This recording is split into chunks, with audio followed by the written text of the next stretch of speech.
आज हम सीखने वाले हैं कि सिर्फ 2 फ्लोट स्विचेस का इस्तेमाल करते हुए एक मैग्नेटिक कॉन्टैक्टर को किस तरह ऑपरेट किया जाता है और उसके जरिए 3 फेज वाटर पंप मोटर को मुकम्मल ऑटोमेटिक तरीके से ऑन और ऑफ कैसे करवाया जाता है। बहुत से लोगों को ये मालूम नहीं होता कि अगर एक वाटर टैंक ग्राउंड फ्लोर पर हो और दूसरी वाटर टैंक ऊपर वाली मंजिल पर हो तो दोनों टैंकों के पानी के लेवल के मुताबिक मोटर को खुदकार तरीके से कैसे कंट्रोल किया जाता है। इसीलिए आज की इस वीडियो में मैं आपको मुकम्मल एनिमेशन और प्रैक्टिकल वायरिंग के साथ स्टेप बाय स्टेप ये पूरा सिस्टम समझाने वाला हूं। हमारे पास 2 वाटर टैंक्स मौजूद हैं, एक ग्राउंड फ्लोर पर नस्ब है और दूसरी अपर फ्लोर पर। दोनों टैंकों में एक एक फ्लोट स्विच नस्ब किया गया है। ग्राउंड फ्लोर वाले टैंक का फ्लोट स्विच इस बात को मॉनिटर करेगा कि नीचे वाले टैंक में पानी मौजूद है या नहीं, जबकि ऊपर वाले टैंक का फ्लोट स्विच पानी के लेवल के मुताबिक मोटर को स्टार्ट और स्टॉप करेगा। जब ऊपर वाले टैंक में पानी का लेवल कम हो जाता है तो वहां का फ्लोट स्विच नीचे की पोजीशन में आ जाता है और मोटर को चलाने का सिग्नल देता है। जैसे ही ग्राउंड फ्लोर वाले टैंक को दोबारा पानी से भर दिया जाता है, इसका फ्लोट स्विच ऊपर की पोजीशन में आ जाता है। अब चूंकि नीचे वाले टैंक में पानी भी मौजूद है और ऊपर वाले टैंक को भी पानी की जरूरत है, इसलिए दोनों फ्लोट स्विचेस मिलकर मैग्नेटिक कॉन्टैक्टर की कॉइल को एनर्जाइज कर देते हैं। कॉन्टैक्टर के मेन कॉन्टैक्ट्स क्लोज होते हैं, 3 फेज मोटर स्टार्ट हो जाती है और पानी ग्राउंड फ्लोर के टैंक से ऊपर वाली वाटर टैंक में मुंतकिल होना शुरू हो जाता है। जैसे ही ऊपर वाले टैंक में पानी अपनी मुकर्ररा सतह तक पहुंच जाता है, वहां का फ्लोट स्विच ऊपर की पोजीशन में आ जाता है, कंट्रोल सर्किट डिस्कनेक्ट हो जाता है, मैग्नेटिक कॉन्टैक्टर डी एनर्जाइज हो जाता है और 3 फेज मोटर खुद ब खुद बंद हो जाती है। लेकिन अगर इसी वक्त ग्राउंड फ्लोर वाले टैंक में पानी मौजूद ना हो और उसका फ्लोट स्विच भी नीचे की पोजीशन में हो तो हिफाजती तौर पर 3 फेज मोटर हरगिज स्टार्ट नहीं होगी। इसका मकसद ड्राई रनिंग से मोटर को महफूज रखना है। इस वीडियो में हम आपको 2 फ्लोट स्विचेस की कंप्लीट वायरिंग, मैग्नेटिक कॉन्टैक्टर के कनेक्शंस, पावर और कंट्रोल सर्किट, मुकम्मल एनिमेशन और practical working step by step दिखाएंगे ताकि आप आसानी से खुद भी ये automatic water pump control system बना सकें। अगर आप electrical control wiring, motor starters, PLC, VFD, HMI और इंडस्ट्रियल ऑटोमेशन को जीरो से एडवांस लेवल तक प्रैक्टिकल तरीके से सीखना चाहते हैं तो ये वीडियो आपके लिए बहुत ही फायदेमंद साबित होगी। तो चलते हैं वीडियो की तरफ, लेकिन उससे पहले अगर आपने अभी तक मियां इलेक्ट्रिक यूट्यूब चैनल को सब्सक्राइब नहीं किया तो अभी सब्सक्राइब करें, वीडियो को लाइक करें, अपने दोस्तों के साथ शेयर करें और बेल आइकॉन जरूर प्रेस करें ताकि आने वाली हर नई इलेक्ट्रिकल और इंडस्ट्रियल ऑटोमेशन वीडियो सबसे पहले आप तक पहुंच सके।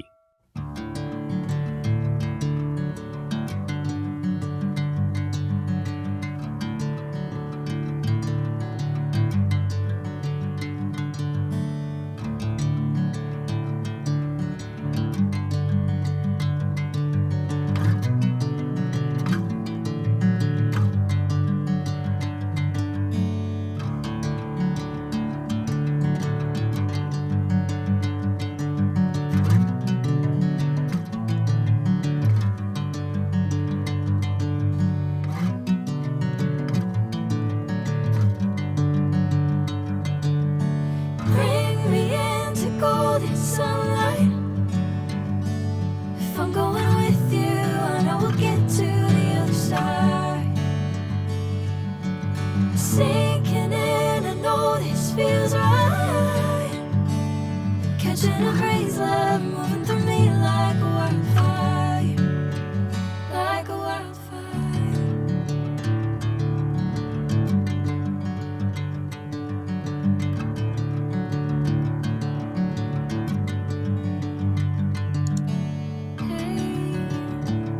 Never the same. Whenever you're calling my name, I'm taking my sweet time. Hey, whatever the plan, I know I'm holding the best of me out of my hand. I know you'll always understand. Bring me into golden sunlight. If I'm going with you, I know we'll get to the other side. Sinking in, I know this feels right. Catching a breeze, love moving through me like a wildfire, like a wildfire.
हमारे पास दो water tanks मौजूद हैं। एक ground floor पर नस्ब है और दूसरी upper floor पर। दोनों टैंकों में एक एक फ्लोट स्विच नस्ब किया गया है। ग्राउंड फ्लोर वाले टैंक का फ्लोट स्विच इस बात को मॉनिटर करेगा कि नीचे वाले टैंक में पानी मौजूद है या नहीं, जबकि ऊपर वाले टैंक का फ्लोट स्विच पानी के लेवल के मुताबिक मोटर को स्टार्ट और स्टॉप करेगा। जब ऊपर वाले टैंक में पानी का लेवल कम हो जाता है तो वहां का फ्लोट स्विच नीचे की पोजीशन में आ जाता है और मोटर को चलाने का सिग्नल देता है। जैसे ही ग्राउंड फ्लोर वाले टैंक को दोबारा पानी से भर दिया जाता है, इसका फ्लोट स्विच ऊपर की पोजीशन में आ जाता है। अब चूंकि नीचे वाले टैंक में पानी भी मौजूद है और ऊपर वाले टैंक को भी पानी की जरूरत है, इसलिए दोनों फ्लोट स्विचेस मिलकर मैग्नेटिक कॉन्टैक्टर की कॉइल को एनर्जाइज कर देते हैं। कॉन्टैक्टर के मेन कॉन्टैक्ट्स क्लोज होते हैं, 3 फेज मोटर स्टार्ट हो जाती है और पानी ग्राउंड फ्लोर के टैंक से ऊपर वाली वाटर टैंक में मुंतकिल होना शुरू हो जाता है। जैसे ही ऊपर वाले टैंक में पानी अपनी मुकर्ररा सतह तक पहुंच जाता है, वहां का फ्लोट स्विच ऊपर की पोजीशन में आ जाता है, कंट्रोल सर्किट डिस्कनेक्ट हो जाता है, मैग्नेटिक कॉन्टैक्टर डी एनर्जाइज हो जाता है और 3 फेज मोटर खुद ब खुद बंद हो जाती है। लेकिन अगर इसी वक्त ग्राउंड फ्लोर वाले टैंक में पानी मौजूद ना हो और उसका फ्लोट स्विच भी नीचे की पोजीशन में हो, तो हिफाजती तौर पर 3 फेज मोटर हरगिज स्टार्ट नहीं होगी। इसका मकसद ड्राई रनिंग से मोटर को महफूज रखना है। इससे पहले अगर आपने अभी तक मियां इलेक्ट्रिक यूट्यूब चैनल को सब्सक्राइब नहीं किया तो अभी सब्सक्राइब करें, वीडियो को लाइक करें, अपने दोस्तों के साथ शेयर करें और बेल आइकॉन जरूर प्रेस करें ताकि आने वाली हर नई इलेक्ट्रिकल और इंडस्ट्रियल ऑटोमेशन वीडियो सबसे पहले आप तक पहुंच सके।